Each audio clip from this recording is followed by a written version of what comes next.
जय हिंद दोस्तों, स्वागत है आपका आपके YouTube channel study with R में। दोस्तों आज हम लोग फिर से ये इडुटेरिया का जो 5000 प्लस समान अध्ययन के क्वेश्चन है इसका प्रैक्टिस सेट नंबर 3 देखेंगे। इसके जो क्वेश्चन है इसमें ये सभी स्टेट पीसीएस के लिए BPSC, BPSSC, SSC, railway, banking, NDA सभी प्रतियोगिता परीक्षा के लिए जो है बहुत ही महत्वपूर्ण क्वेश्चन है इसमें दिए हुए। तो आप लोग इस वीडियो को लास्ट तक ज़रूर देखिएगा। पिछले वीडियो में जो है हम लोगों ने प्रैक्टिस सेट नंबर 1 और 2 को देख लिया था। आज जो है हम लोग प्रैक्टिस सेट नंबर 3 को देखेंगे। अगर आपने हमारे चैनल पर पहली बार अगर आप विजिट कर रहे हैं तो चैनल को सब्सक्राइब कर बेल आइकन ज़रूर प्रेस कर लें और पिछले वीडियो को भी ज़रूर देख लें। और ये देखते हैं आज हम लोग प्रैक्टिस सेट नंबर 3 को। इसके जो सभी क्वेश्चन हैं बहुत ही इंपॉर्टेंट है, तो वीडियो को लास्ट तक ज़रूर देखिएगा। 50 क्वेश्चन है इसमें टोटल। चलिए आज पहला क्वेश्चन देखते हैं। ये जो पहला पेज है पीडीएफ का, इसमें थोड़ा सा ये साफ साफ क्लियर नहीं दिख रहा है। दूसरा पेज जो है ये बिल्कुल ठीक है, तो इसमें एडजस्ट कर लेंगे हम लोग आज। चलिए देखते हैं, मैं पढ़ दूंगी क्वेश्चन यहाँ पे। पहला क्वेश्चन इसमें दिया हुआ है कि निम्नलिखित में कौन सा सहायक संधि की विशेषता नहीं है। तो सहायक संधि की जो विशेषता नहीं है, ये जो दिया हुआ है देशी रियासतों को एक ब्रिटिश रेजिमेंट में रखना होता था, ये बिल्कुल सही दिया हुआ है। आगे जो है देशी रियासतों को आंतरिक शांति कंपनी के अधीन होगी, ये जो है दिया हुआ ये गलत हो जाएगा यहाँ पे, क्योंकि यहाँ कंपनी के अधीन नहीं होता है, राजाओं के अधीन होता था। तो यही कथन जो है असत्य है। तो ऑप्शन बी तो इसका आंसर निकल के आ जाएगा। सहायक संधि की यहाँ पे बात की गई है, तो सहायक संधि जो है इसे डुप्ले लेकर आया था भारत में, लेकिन इसे सर्वाधिक जो इसका विस्तार किया फैलाया ये वेलेजली ने। तो सहायक संधि का जनक वेलेजली को माना जाता है। और सहायक संधि को स्वीकार करने वाला जो प्रथम राज्य था, देशी रियासत था, ये देशी रियासत जो पहला था ये हैदराबाद था। हैदराबाद हो जाएगा पहला देशी रियासत इसमें। और दूसरा जो था हैदराबाद ने जो है सहायक संधि स्वीकार कर ली थी, ये 1798 में। ये क्वेश्चन बहुत बार पूछा गया है कि सबसे पहले जो है किसने सहायक संधि स्वीकार की थी, तो हैदराबाद ने किया था 1798 ईस्वी में। उसके बाद जो किया था ये मैसूर ने किया था 1799 में, इसे भी ध्यान रखिएगा। और क्वेश्चन जो पूछ देता है कि किसने जो है सहायक संधि स्वीकार नहीं किया था, तो इंदौर का जो होलकर है इसने सहायक संधि स्वीकार नहीं किया था। ये पॉइंट भी बहुत ही वीवीआई है, इसे ध्यान में रखिएगा। और वेलेजली को जो है ये वेलेजली अपने आप को बंगाल का टाइगर बोला करता था, ये भी पॉइंट ध्यान में रखिएगा। उसके बाद फोर्ट विलियम कॉलेज की जो स्थापना है ये वेलेजली के द्वारा ही किया गया था कोलकाता में। तो यहाँ पे हम लोगों ने इतने पॉइंट को देख लिया, इसका आंसर यहाँ पे ऑप्शन नंबर बी हो जाएगा। नेक्स्ट क्वेश्चन को अब देखते हैं, क्वेश्चन नंबर 2 को। क्वेश्चन नंबर 2 में दिया गया है कि निम्न में से किस समाचार पत्र पर वर्नाकुलर प्रेस एक्ट के तहत कार्रवाई की गई। तो वर्नाकुलर प्रेस एक्ट के तहत जो कार्रवाई की गई थी ये भारत मिहिर जो है इसी के तहत ये वर्नाकुलर प्रेस एक्ट जो है ये 1878 ईस्वी में लगाया गया था लॉर्ड रिपन के द्वारा। ये आर्म्स एक्ट जो है ये भी रिपन के द्वारा ही लगाया गया था, इसे ध्यान में रखिएगा। और भारतीय प्रेस का मुक्तिदाता जो है ये चार्ल्स मेडकॉफ को कहा जाता है। आगे क्वेश्चन नंबर 3 को देख लेते हैं हम लोग। 3 में दिया हुआ है कि इंडिपेंडेंस नामक समाचार पत्र किसके द्वारा संपादित या प्रकाशित किया गया था। तो ये जो इंडिपेंडेंस नामक समाचार पत्र है ये प्रकाशित किया गया था मोतीलाल नेहरू के द्वारा। यहाँ पे जवाहरलाल नेहरू दिया गया है, तो जवाहरलाल नेहरू के द्वारा जो है डिस्कवरी ऑफ इंडिया का समाचार का प्रकाशन किया गया था पत्रिका का। उसके बाद रीडिस्कवरी ऑफ इंडिया एक पूछ देता है। रीडिस्कवरी ऑफ इंडिया जो है ये मेघनाथ देसाई के द्वारा प्रकाशित किया गया था। आगे क्वेश्चन नंबर 4 को देख लेते हैं। 4 में दिया हुआ है कि बाल हत्या प्रथा किस प्रेसिडेंसी में अधिक थी।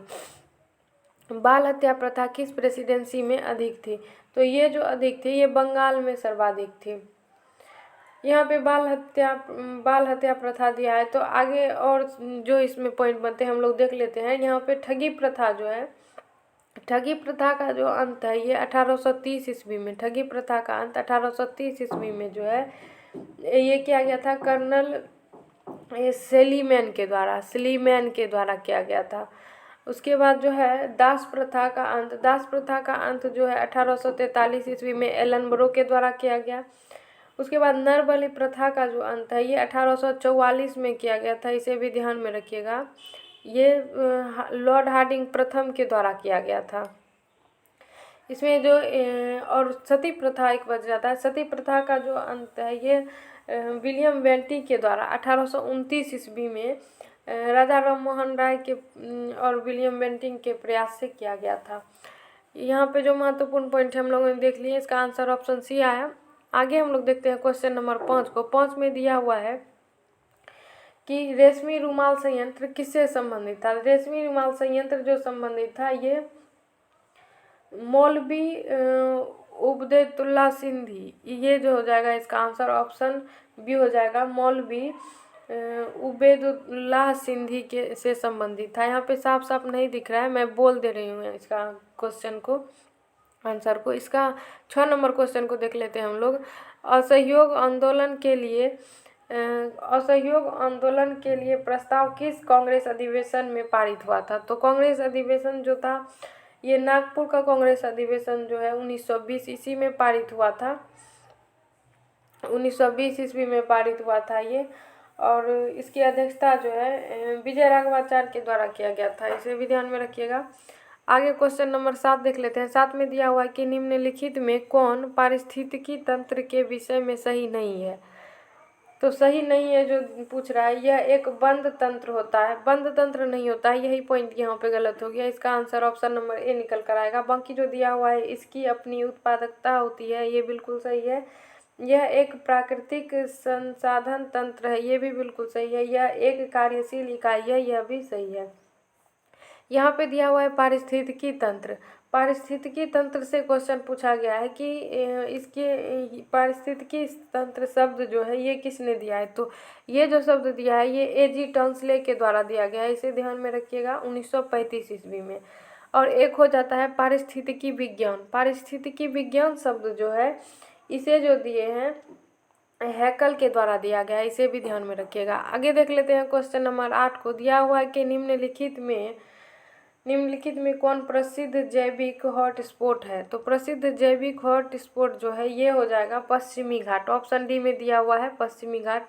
ऑप्शन ए में जो दिया हुआ है सुंदरबन है, इधर थार है, लद्दाख है। ऑप्शन डी जो है पश्चिम घाट, यही इसका आंसर हो जाएगा।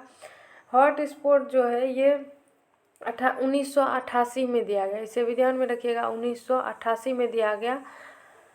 और भारत में जो है टोटल 4 हॉटस्पॉट है। कौन कौन है हम वो भी देख लेते हैं। भारत में जो हॉटस्पॉट है 4, उसमें पहला जो है ये पश्चिमी घाट हो गया एक, तो उसके बाद दूसरा जो है हिमालय हो गया, तीसरा जो है ये इंडो बर्मा क्षेत्र है, उसके बाद जो है एक अंडमान निकोबार का दक्षिणी जो हिस्सा है वो हो जाएगा।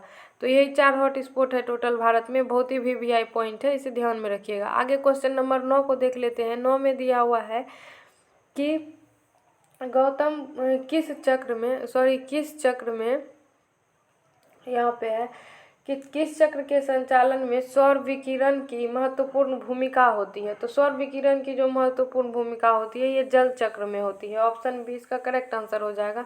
आगे फिर है गौतम बुद्ध ने संघ में भिक्षुणी क्षेत्र स्त्री में प्रवेश की अनुमति कहाँ दी थी। तो भिक्षुणी को जो बौद्ध धर्म में जो प्रवेश की अनुमति दी थी ये वैशाली में दी थी। और पहली जो भिक्षुणी थी इसमें शामिल होने वाली वो आम्रपाली थी।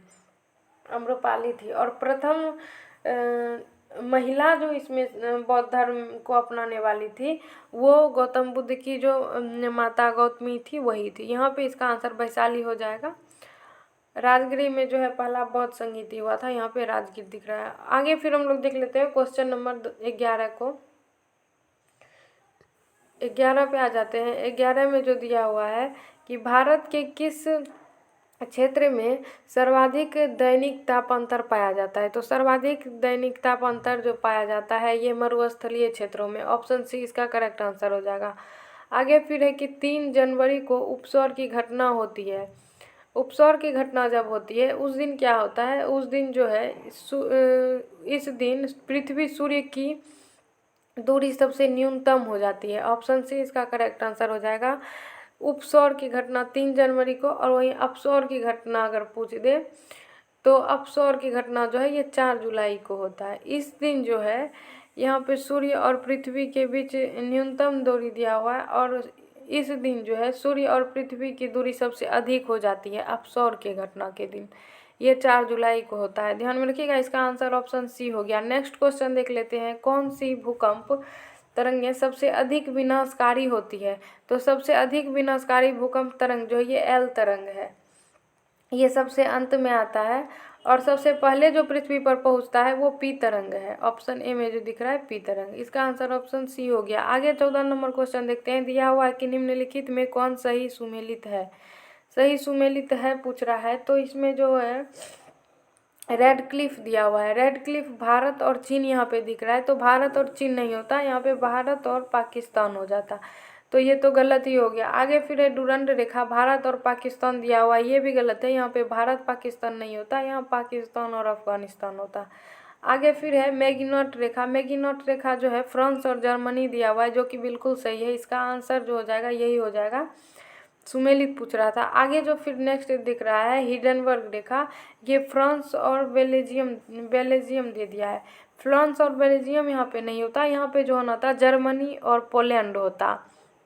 हिडनबर्ग रेखा जर्मनी और पोलैंड के बीच है, इसका आंसर ऑप्शन सी हो गया। आगे क्वेश्चन देख लेते हैं, 15 नंबर दिया हुआ है कि निम्नलिखित में कौन पर्वत श्रृंखला सबसे लंबी है? तो सबसे लंबी जो पर्वत श्रृंखला है ये एंडीज है, ऑप्शन डी में एंडीज है।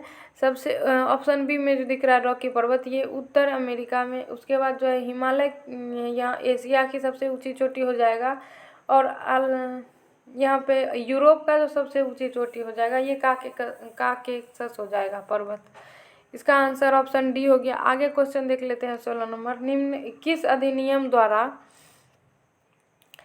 अधिनियम द्वारा केंद्रीय बजट को राज्यों के बजट से अलग कर दिया गया? तो केंद्र के बजट को राज्य के बजट से जो अलग कर दिया गया, ये भारत शासन अधिनियम 1919 के द्वारा।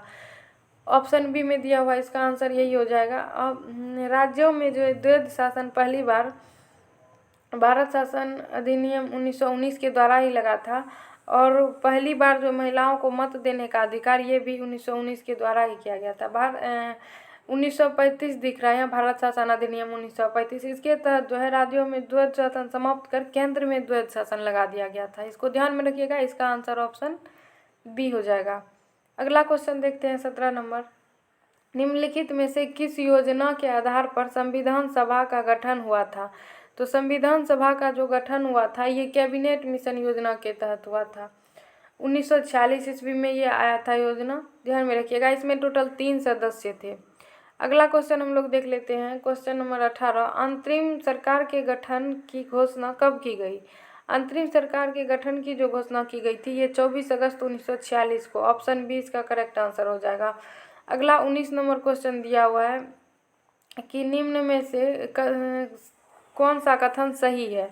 तो सही कथन पूछ रहा है, इसमें देख लेते हैं हम लोग पढ़ के। इसमें दिया हुआ पहला कथन कि जब राज्य में राष्ट्रपति शासन लागू हो तो संसद से संबंधित राज्य के लिए राज्य सूची पर कानून बनाने की शक्ति प्राप्त हो जाती है, जो बिल्कुल सही दिया हुआ है। आगे जो कथन दिया हुआ है, राष्ट्रपति शासन के उपरांत भी संसद द्वारा बनाया गया कानून प्रभाव में रहता है, तो ये जो पॉइंट दिया हुआ है ये भी बिल्कुल सही है। दोनों ही पॉइंट सही दिया हुआ है, इसका आंसर ऑप्शन सी हो जाएगा।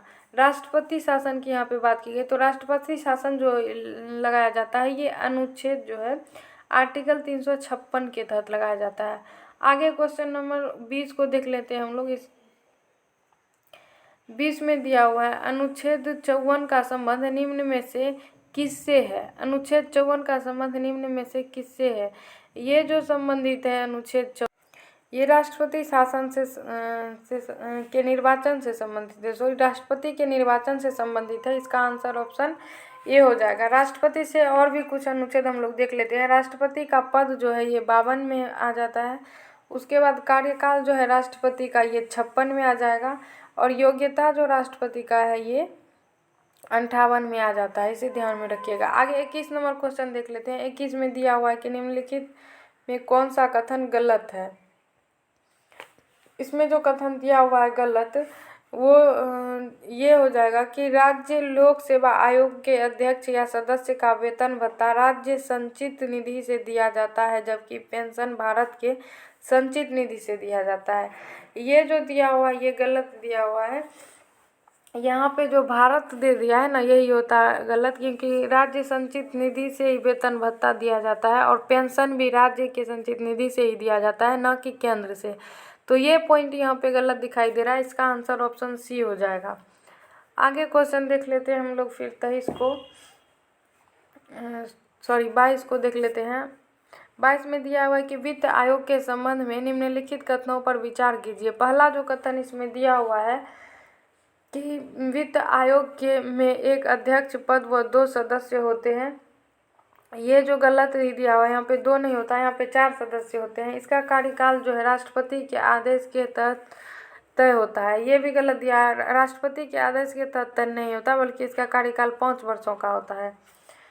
तो इसमें जो है गलत पूछ रहा था, तो 1 और 2 जो है यही दोनों गलत हो जाएगा। इसका आंसर इसकी पुनर्नियुक्ति नहीं हो सकती, ये सही दिया हुआ है। इसका आंसर ऑप्शन नंबर सी हो जाएगा। 1 और 2 गलत दिया हुआ है। आगे 23 नंबर देख लेते हैं। 23 में दिया हुआ है कि निम्नलिखित में कौन आरबीआई की मौद्रिक नीति के मात्रात्मक उपकरण है। तो मौद्रिक नीति के जो मात्रात्मक उपकरण है ये वैधानिक तरलता अनुपात, नगद आरक्षित अनुपात, खेल बाजार का क्रियाएं, ये सभी हो जाएगा। ऑप्शन जो डी है इसका करेक्ट आंसर हो जाएगा। आरबीआई की स्थापना जो है ये 1 अप्रैल 1935 को हुआ था, 1935 को। आगे देखते हैं क्वेश्चन नंबर 24 को। प्रधानमंत्री किसान संपदा योजना का मुख्य उद्देश्य है। तो किसान संपदा योजना का जो मुख्य उद्देश्य है ये खाद्य प्रसंस्करण को बढ़ावा देना है। ऑप्शन सी इसका करेक्ट आंसर हो जाएगा। ये जो प्रधानमंत्री किसान संपदा योजना है इसकी स्थापना जो है ये 2017 में हुई थी। आगे फिर 25 नंबर पे आ जाते हैं। 25 में दिया हुआ है कि निम्नलिखित में से कौन सी समिति FRBM अधिनियम से संबंधित है। तो FRBM अधिनियम से जो संबंधित है ये NK सिंह समिति है।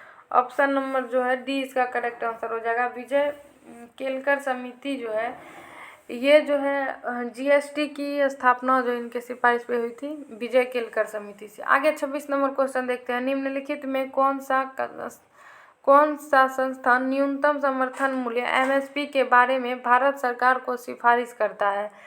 तो ये जो भारत सरकार को सिफारिश करता है ये कृषि लागत एवं मूल्य आयोग। ऑप्शन नंबर सी इसका करेक्ट आंसर हो जाएगा।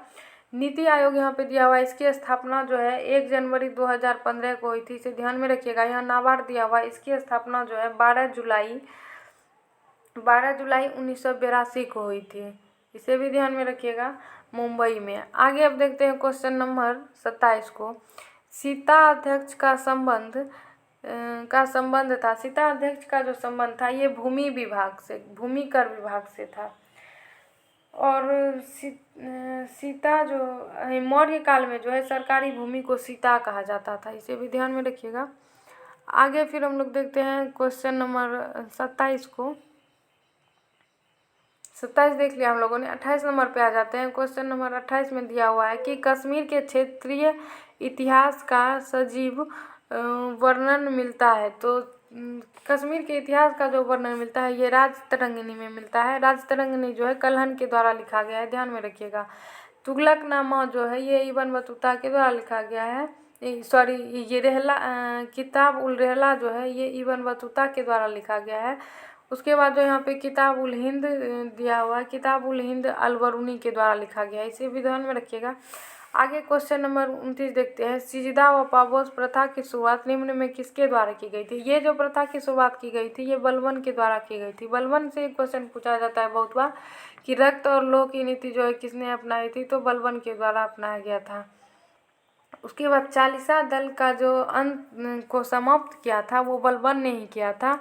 और चालीसा दल जो है के संस्थापक कौन थे, तो ये इल्तुतमिश थे, इसे ध्यान में रखिएगा। आगे क्वेश्चन देखते हैं 30 नंबर। उतबी कौन था।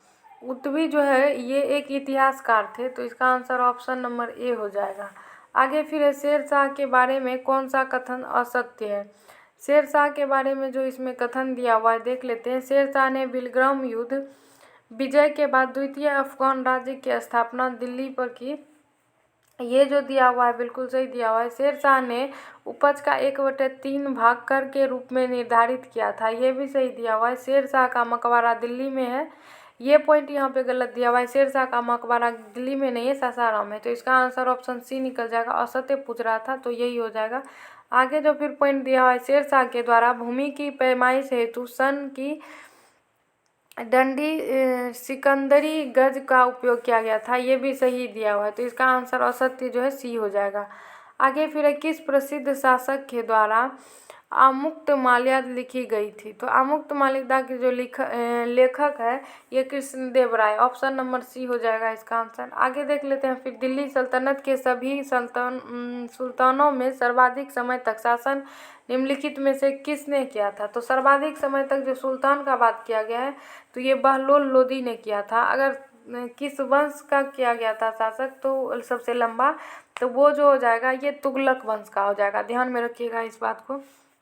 आगे फिर देखते हैं 34 नंबर, निम्न में से कौन सा पदार्थ केंद्र में सर्वाधिक मात्रा में पाया जाता है? तो केंद्र में जो सर्वाधिक मात्रा में पाया जाता है ये प्रोटीन, ऑप्शन नंबर 20 का करेक्ट आंसर हो जाएगा। अगला देख लेते हैं, प्रकाश संश्लेषण की प्रकाशिक अभिक्रियाएं क्लोरोप्लास्ट में कहाँ संपन्न होती है? तो ये क्लोरोप्लास्ट के ग्रेना में संपन्न होती है, ऑप्शन ए में दिया हुआ है। आगे फिर देखते हैं क्वेश्चन नंबर 36, हेलोफाइट्स होते हैं।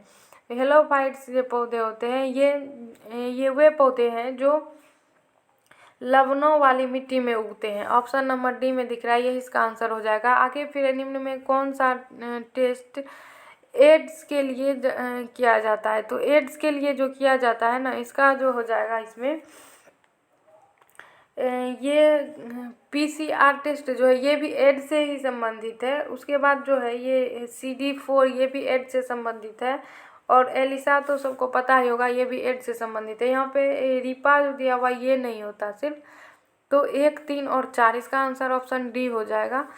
एड्स दिवस जो है ये 1 दिसंबर को मनाया जाता है, ध्यान में रखिएगा। आगे फिर देखते हैं, निम्न में कौन सा रुधिर वर्ग के रुधिर प्लाज्मा में कोई एंटीबॉडी नहीं पाया जाता?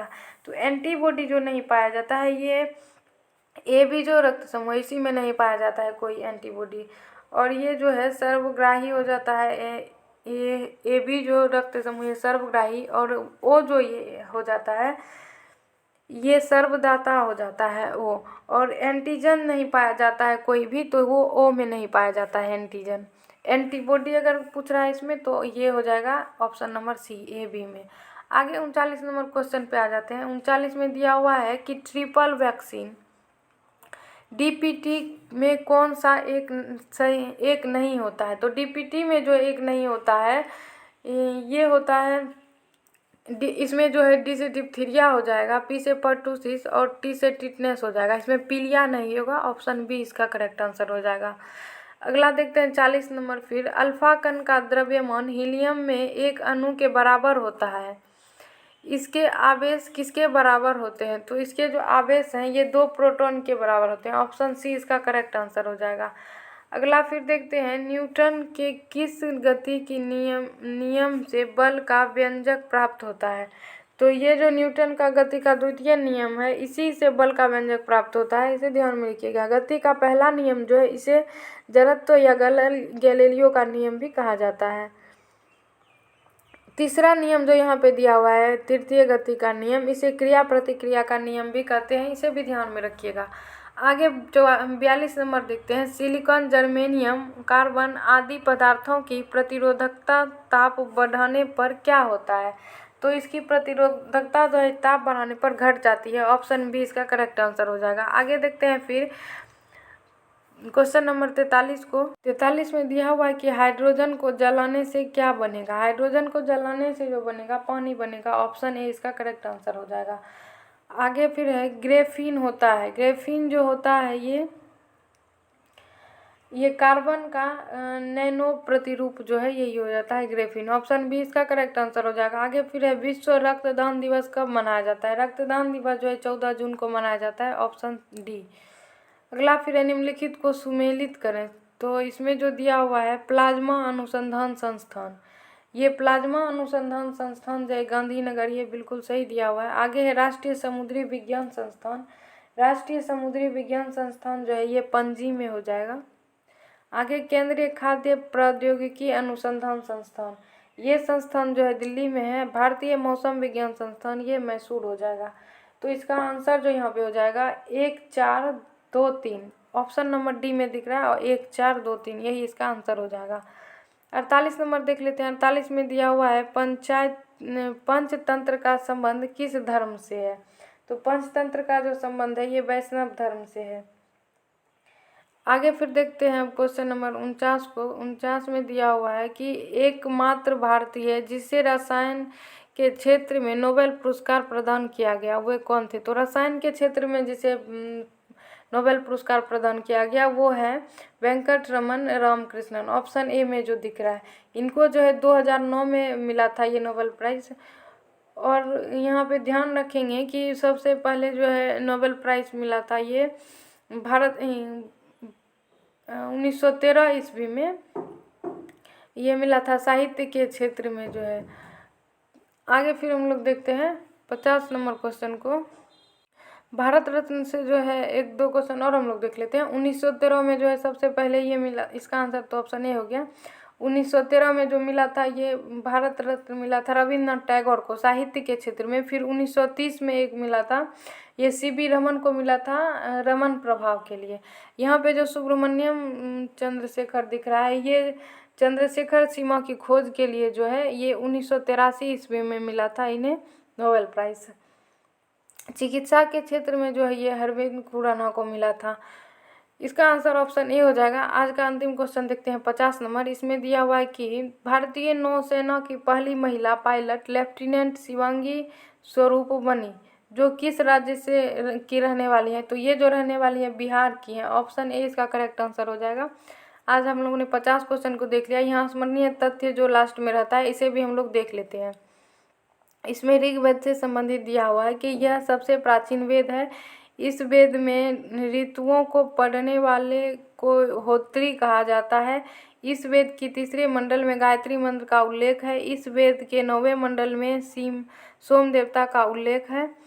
और फिर दिया हुआ है कि इस वेद में के 10वें मंडल में 4 वर्ण ब्राह्मण, क्षत्रिय, वैश्य, शूद्र का उल्लेख है। इस वेद में जो है इंद्र के लिए 250 और अग्नि के लिए 200 ऋतुओं की रचना की गई है। गोत्र शब्द का सर्वप्रथम उल्लेख इसी वेद में किया गया है। इस वेद में जो है गाय के लिए अघन्या शब्द का प्रयोग किया गया है। ये सारी बातें जो है कही गई है, ये ऋग्वेद के लिए कही गई है, ध्यान में रखिएगा। और यजुर्वेद का भी दिया हुआ है, इसमें कुछ इम्पोर्टेंट पॉइंट देख लेते हैं कि इसकी रचनाओं को पढ़ने वाले को अथर्ववायु कहा जाता है। उसके बाद है यज्ञों के नियमों एवं विधि विधानों का संकलन मिलता है इस वेद में। इस वेद में बलिदान विधि का भी उल्लेख है और यह गद्य एवं पद्य दोनों में है। ये यजुर्वेद से संबंधित था। सामवेद को देख लेते हैं। सामवेद इसके रचनाओं को पढ़ने वाले को उद्धात्री कहा जाता है। इस वेद को भारतीय संगीत का जनक कहा जाता है। आगे अथर्ववेद है। फिर इसी वेद को सर्वप्रथम औषधि का उल्लेख मिलता है। इसी वेद में औषधि का उल्लेख मिलता है। उसके बाद है इसमें सभा एवं समिति को प्रजापति की पुत्रियां कहा जाता है। ये जो था अथर्ववेद से संबंधित था। आगे जो पॉइंट दिया हुआ है वेदों की संख्या ये 4 हो जाती है। वेदांग की संख्या 6 है, पुराणों की संख्या 18 है और उपनिषदों की संख्या जो है ये 108 है।